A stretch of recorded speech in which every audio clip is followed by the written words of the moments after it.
My research led me to the invisible world,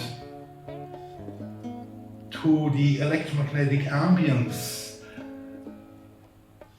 our own electromagnetic radiation. We all have it. Plants have it, animals have it.